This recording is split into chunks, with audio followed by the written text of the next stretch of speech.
आप सभी को जय मसीह की, प्रेज द लॉर्ड। आप सभी का हमारे YouTube चैनल स्वर्ग की रोटी में बहुत बहुत स्वागत है। आज के मनन का विषय है 5 बातें जो हमें आगे बढ़ने के लिए जानना ज़रूरी है। आज का बाइबल पाठ हमें मिलता है उत्पत्ति की पुस्तक, उसका 19 अध्याय, उसके 15 से 26 पद तक, जहाँ इस प्रकार से लिखा है। जब पौ फटने लगी तब दूतों ने लूत से जल्दी करने को कहा और बोले, उठ, अपनी पत्नी और दोनों बेटियों को जो यहाँ हैं ले जा, नहीं तो तू भी इस नगर के अधर्म में भस्म हो जाएगा। पर वह विलंब करता रहा। इस पर उन पुरुषों ने उसका और उसकी पत्नी और दोनों बेटियों के हाथ पकड़े, क्योंकि यहोवा की दया उस पर थी, और उनको निकाल कर नगर के बाहर कर दिया। और ऐसा हुआ कि जब उन्होंने उनको बाहर निकाला तब कहा, अपना प्राण लेकर भाग जा, पीछे की ओर न ताकना और तराई भर में न ठहरना, उस पहाड़ पर भाग जाना, नहीं तो तू भस्म हो जाएगा। लूत ने उससे कहा, हे प्रभु, ऐसा न कर, देख तेरे दास पर तेरी अनुग्रह की दृष्टि हुई है और तूने इसमें बड़ी कृपा दिखाई कि मेरे प्राण को बचाया है। पर मैं पहाड़ पर भाग नहीं सकता, कहीं ऐसा न हो कि कोई विपत्ति मुझ पर आ पड़े और मैं मर जाऊं। देख, वह नगर ऐसा निकट है कि मैं वहां भाग सकता हूं, और वह छोटा भी है, मुझे वहीं भाग जाने दे। क्या वह नगर छोटा नहीं है और मेरा प्राण बच जाएगा? उसने उससे कहा, देख, मैंने इस विषय में भी तेरी विनती स्वीकार की है कि जिस नगर की चर्चा तूने की है उसको मैं नष्ट न करूँगा। फुर्ती से वहाँ भाग जा, क्योंकि जब तक तू वहाँ न पहुँचे तब तक मैं कुछ न कर सकूँगा। इसी कारण उस नगर का नाम सोअर पड़ा। लूत के सोअर के निकट पहुँचते ही सूर्य पृथ्वी पर उदय हुआ। तब यहोवा ने अपनी ओर से सदोम और अमोरा पर आकाश से गंधक और आग बरसाई, और उन नगरों को और उस संपूर्ण तराई को और नगरों के सब निवासियों को भूमि की सारी उपज समेत नष्ट कर दिया। लूत की पत्नी ने, जो उसके पीछे थी, दृष्टि फेर के पीछे की ओर देखा, और वह नमक का खंबा बन गई। परमेश्वर इस वचन के पढ़े जाने पर आशीष दे। आइए हम वचन में जाने से पहले प्रार्थना में जाएंगे। हमारे स्वर्ग में विराजमान पिता परमेश्वर, हम आपको आज के दिन के लिए बहुत आयत से धन्यवाद देते हैं। हम प्रार्थना करते हैं आज के दिन की शुरुआत आपके वचन से करना चाहते हैं। हम प्रार्थना करते हैं इस वचन पर आपकी आशीष देना, हमें बुद्धि और ज्ञान से परिपूर्ण करना। प्रभु यीशु मसीह के नाम में आमीन। किसी ने कहा है, समय किसी के लिए नहीं रुकता। यदि एक बार समय निकल जाता है तो वह पीछे दोबारा लौटकर नहीं आता। जैसे जैसे समय बढ़ता जाता है, हमारा जीवन भी उसके अनुसार आगे बढ़ता जाता है। वह शारीरिक रूप से अपनी आयु में बढ़ते जाते हैं। हम बचपन से अपनी जवानी और जवानी से वृद्ध समय के अनुसार होते जाते हैं।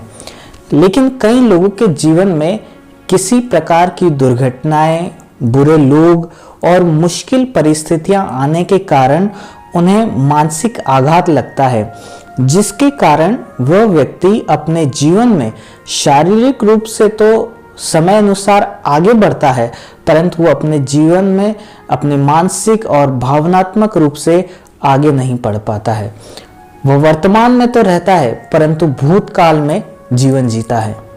हम आज और आने वाले कुछ दिनों में वचन में से 5 बातों पर मनन का प्रयास करेंगे, जो हमें जीवन में आगे बढ़ते रहने के लिए सिखाती हैं। आज की पहली बात, यदि हम अपने जीवन में आगे बढ़ते रहना चाहते हैं तो सबसे पहली बात जो परमेश्वर हमें सिखाना चाहता है वह है पीछे न देखें। Do not look back. जैसा कि हमने आज के बाइबल पाठ में पढ़ा, परमेश्वर ने जब लूत और उसके परिवार को सदोम और अमोरा से निकलने की आज्ञा दी तो उन्हें एक विशेष चेतावनी भी दी कि तुम पीछे की ओर न ताकना। लेकिन जब आकाश से आग और गंधक बरसने लगे तब लूत की पत्नी ने पीछे मुड़ के देख लिया और परमेश्वर का वचन उसके बाद ये बताता है कि वह अपने जीवन में फिर कभी आगे नहीं बढ़ पाई और न ही अपनी मंजिल तक पहुंच पाई, क्योंकि वो नमक का खंभा बन गई थी। प्रियो, लूत की पत्नी का पीछे देखना हमें यह बताता है कि लूत की पत्नी को अपने पुराने जीवन से बहुत प्रेम रहा होगा।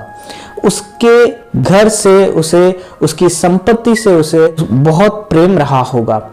उसके अपने दामाद और उसके पड़ोसी और अन्य करीबी लोग जो परमेश्वर की दृष्टि में बुरे थे, वह भी उस नगर में रह गए थे और पीछे छूट गए थे। परमेश्वर उसे और उसकी फैमिली को नया जीवन देने, नई आशीष देने जा रहा था, लेकिन वह अपने जीवन में पीछे जाना चाह रही थी। वह अपनी पुरानी यादों में, पुराने संबंधों में जाना चाह रही थी। उसे अपने जीवन में आगे बढ़ने से ज्यादा उसको अपने पुराने जीवन में जाने की परवाह थी। उसका हृदय आने वाले जीवन से ज्यादा बीती हुई घटनाओं में, बीते हुए समयों में, बीती हुई बातों में, बीते हुए लोगों में लगा हुआ था। और इस कारण जब उसने पीछे मुड़कर देखा तो वो पीछे मुड़कर देखती ही रह गई और फिर कभी आगे न बढ़ सकी। मेरे प्रियो, आज हमें से ऐसे बहुत से लोग हैं जो अपना जीवन लूत की पत्नी के समान जी रहे हैं। उन्हें समय के साथ आगे तो बढ़ना चाहिए था, परंतु वो अब भी मानसिक और भावनात्मक तौर पर आगे नहीं बढ़ पाए हैं, क्योंकि वह अब भी अपने जीवन में पीछे देख रहे हैं। वे अब भी उनके बीते समय के टूटे हुए रिश्तों को, साथ छोड़कर गए अपनों को, उनकी गलतियों को, उनकी असफलताओं की ओर देख रहे हैं। उदाहरण स्वरूप, मेरी एक जान पहचान की आंटी हैं जो अपने बचपन में और अपने किशोर अवस्था में अपने पिता के द्वारा शारीरिक और मानसिक तौर पर बहुत शोषित हुई।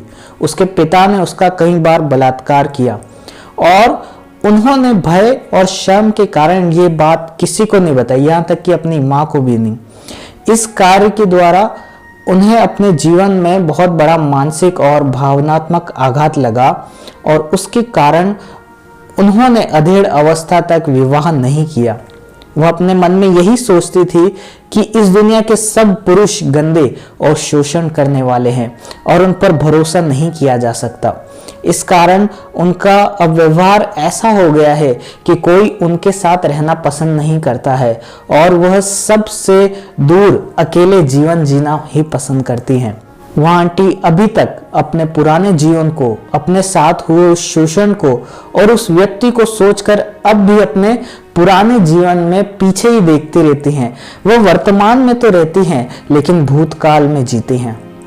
प्रियो, यदि आज आप भी अपने जीवन में ऐसी ही अवस्था, ऐसी ही स्थिति से गुजर रहे हैं जहां आप अभी तक पीछे की ओर देख रहे हैं, अभी तक अपने साथ हुई दुर्घटना को, अभी तक अपने साथ हुई हादसे को, अभी तक अपने साथ हुए धोखे को, अभी तक अपने साथ हुए शोषण को, अभी तक अपने साथ हुए बुरे व्यवहार को भुला नहीं पा रहे होंगे और अपने मानसिक और भावनात्मक तौर पर अपने जीवन में आगे नहीं बढ़ पा रहे हैं, तो आज के मनन के द्वारा परमेश्वर आपसे कहना चाह रहा है कि आप पीछे ना देखें।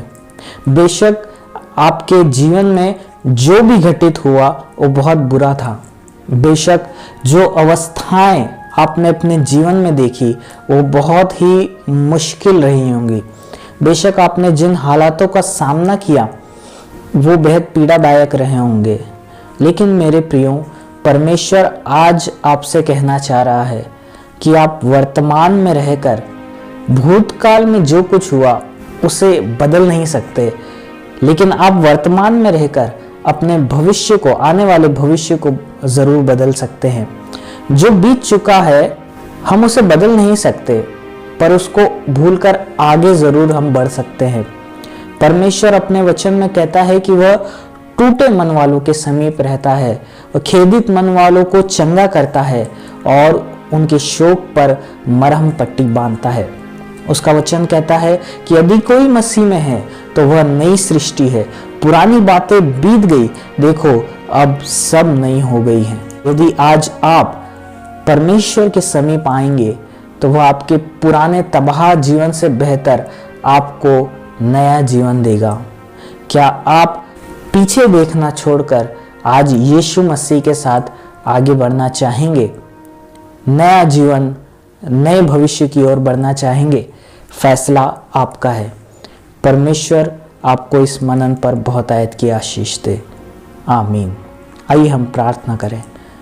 हमारे स्वर्ग में विराजमान पिता परमेश्वर, हम आपको धन्यवाद देते हैं आज के इस मनन के लिए। प्रभु, आज ऐसे बहुत से लोग हैं अपने जीवन में जो पीछे की ओर रहते हैं, जिनके जीवन में बहुत सारी घटनाएं हुई हैं और उन घटनाओं से वो आगे नहीं निकल पा रहे हैं।